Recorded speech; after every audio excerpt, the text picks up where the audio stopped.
MJ, reporting live from Park Lane Hotel. And this is Greg LaSalle. We are here to discuss Deadpool, which is his new movie coming out in 2 days' time, right? I guess I've lost track of the days. Yes, Friday, the 12th. Friday the 12th. So, Greg, it's really, really great that we get a chance to actually talk to you today.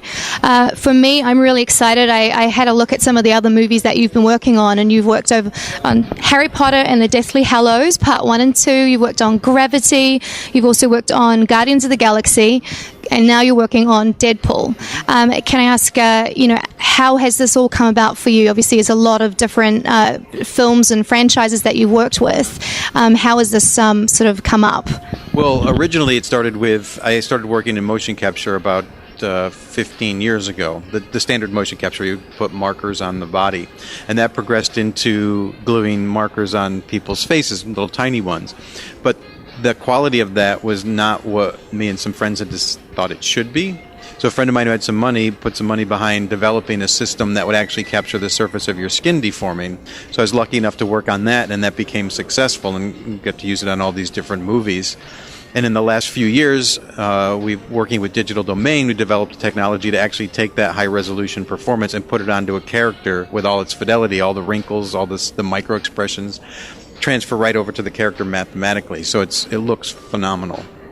So what would you say for those of us who are sort of new to motion capture? From my experience, what I know, obviously I'm more familiar with the dots on the skin and everything like that. I know this is really groundbreaking. It does save a lot of time in the industry, is that correct? Well, it saves time, but it allows things to happen that couldn't happen before. You can modify the look of the character during the process, which it was very difficult to do before. The other thing is it's a true translation of the actor's performance. So whenever you just basically give your performance as you normally would, and that gets transferred. When we started Colossus, we weren't really sure how well it was going to work, so we kind of they asked me to kind of make it bigger to make sure that it would carry through. And then we looked at the shots and we're like, oh, it's too much. So we went back and reshot a few things and brought the performance back down to just the way it would normally be, and it all carries over into Colossus, and it looks really great.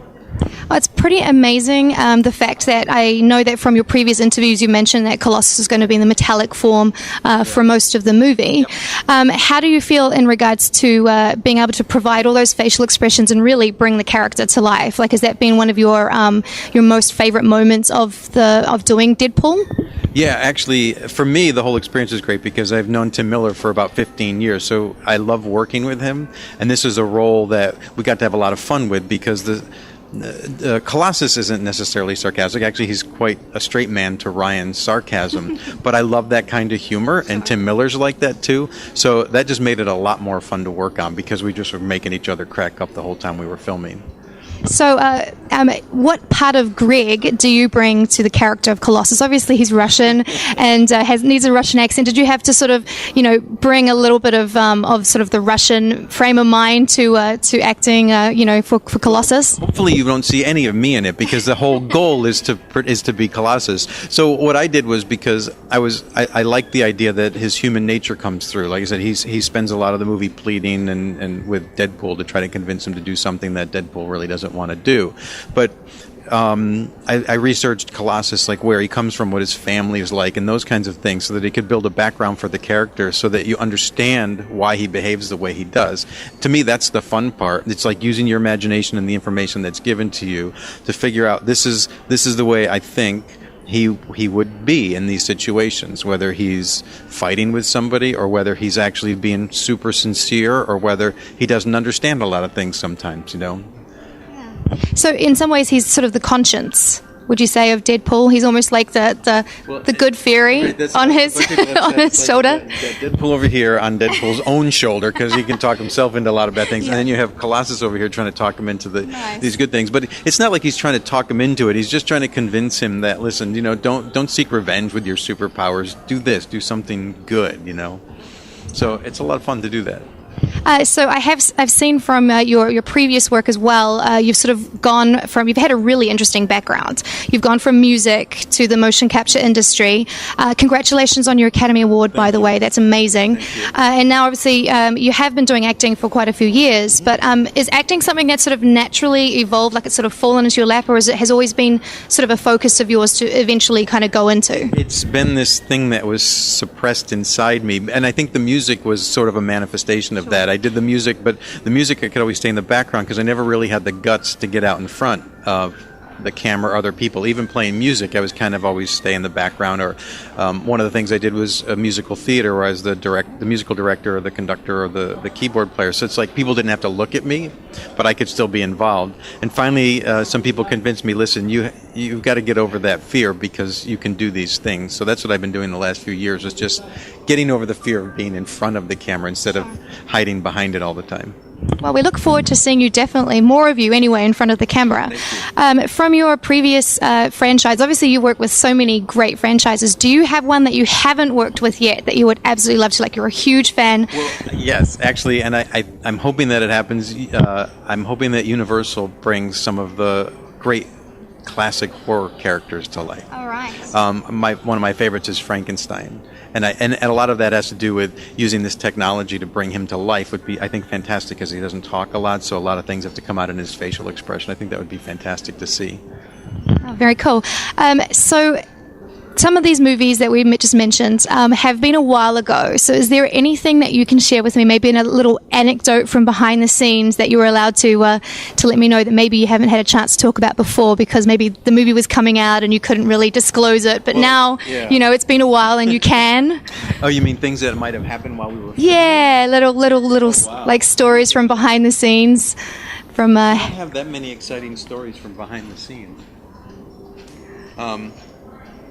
The most fun experience, I mean, I've had a lot of movies are fun to work on, Sure. but what was really unique is working on Deathly Hallows. Now, I came late to that parade because they had already filmed so many films in the series, but going to London off and on for 2 years and working with people who had been together for 10 years, including the actors, was an experience that's not been like anything I've worked on in a film before, except for Deadpool, because some of us have known each other for a long time. But working on that, the actors didn't run back to their trailers. Everybody ate together. Everybody hung out together. When a scene got shut down, everyone, including the actors, the grips, everyone would just kind of hang out and tell jokes, and that was kind of a unique experience because it was just like this family that had been together for 10 or 11 years. That's very cool. Do you have a favorite sort of person that you like to work with who's just always like super fun to do your scenes with? Anybody in particular? There's a lot of different people and for a lot of different reasons. I try to learn things from people. I try to have fun with them, but I can't pinpoint any one person. 'Cause, I mean, it's one of those things where everybody's different, but everybody's actually quite fun to work with. So anything coming up in the future that you want to talk about?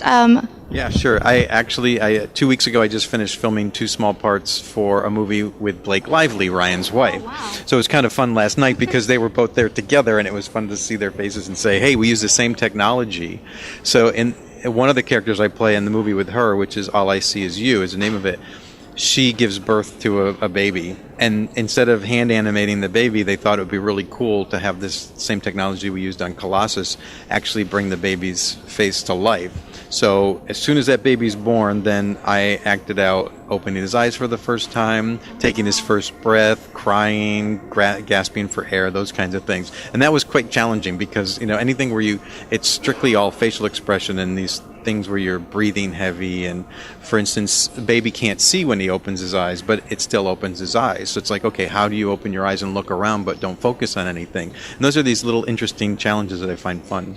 So it's almost, for you, it's almost like every time you do these different roles, it's almost like an acting masterclass because you're kind of having to like put yourself into the role of whatever you're trying to express as, and you really kind of almost have to be a method actor in a way. And there's this educational experience that you go through for these characters, which makes it more fun for me. I mean, I think playing any character can be fun because you look for all these individual things to focus in on and master. But with this computer technology, you can go a little bit bit further than you could go. Like, I can't play a 2-minute-old baby because I don't look like a 2-minute-old baby. But playing a computer-generated version where your performance is transferred like that is really fun. Yeah, that's cool. So I was wondering, because this is actually sort of more for me. I'm super geeky. Obviously, I'm here. I'm about to go see Deadpool, which I'm probably going to see like 5 million times. IMAX. Yeah. Oh, yeah. RPX IMAX, I think, is definitely what I'm going to do. Also, red recliner chairs. Like, I'm going to make sure I can... Just don't fall asleep. No, I never fall asleep in movies. No, it's actually one of the things that's not possible for me to do. I don't know why. It's just one of those strange things. You can't fall asleep in Deadpool, trust me. Oh, I'm sure I won't. I love the marketing angle that has been taken with Deadpool. It's a really fantastic approach. One thing that I've always loved about how Marvel has marketed their movies and portrayed their movies in general, they've really got a tongue-in-cheek humor about them, and they really don't take themselves too seriously. And with Deadpool, it's almost like they've sort of extended that to pretty much the furthest sort of extreme of that, which I love. I especially love, thank you very much for doing the Australia Day piss take, as we say in New Zealand. There were some really great bits, and Ryan Reynolds can do a freaking awesome Australian accent. Wow, that was a great accent. I was really impressed. But what does the geek in you, like, have you always grown up with like comic books, or you were a gamer when you were, you still are? Like, what's the geek part of you? The geek for me is the technology side of things, playing with things. I grew up in a house. I got interested in music. My father is a scientist, and we had player pianos. So I have now a piano at home that a computer connects to, and I have LED lights in it. But it's a grand piano, so it can record me play. But I like all that kind of cool stuff. So you're a bit of a gadget guy? Yeah. Favorite gadget? Oh, I wish there was only one. That's not. There are too many. Any technology breakthroughs coming up in the industry that you're really excited about? Well, I think the next one that I hope to see, I don't know exactly when, will be taking the technology that we used on Colossus, which is, again, sitting down in a chair, and so it's very difficult to move your whole body, but miniaturizing that and getting it so that you could somehow wear it on your head so that you can actually do the body and the face at the same time would be awesome. So virtual reality as well? Yeah, just trying to integrate that into that. That could be fun. That would be amazing. I mean, I'm waiting for a holodeck to appear. Well, that me too, because like the virtual reality stuff that's out there now is kind of like this. I mean, it'll be a long time, but it's like an interim thing. I agree. It's like I want a holodeck where you go in and, I don't know, nano machines or something, create everything around you so it's totally tactile and real. Well, I am looking forward to one day hopefully having a holodeck where I can recreate Greg's vast performances. Could you imagine seeing a movie? Like, you wouldn't go to the movies, you just go in your holodeck and the whole movie happens around you? I could pretty much be like your ultimate fan and just like play all of your movies. I'm being a stalker now. I am. I will be. This is what the holodeck is all about. I have one now. Well, you've made it, right? When you have a stalker? No, 5. I think I've made it when I have 5. Oh, Sorry. 5. But I'm getting there. Not good enough. Wow. Anyway, I just want to say a big thank you to Greg. Thank you. And we will look forward to seeing you on Deadpool on February 12th. Yep. Wow. All right. We'll see you soon. Thank you, guys.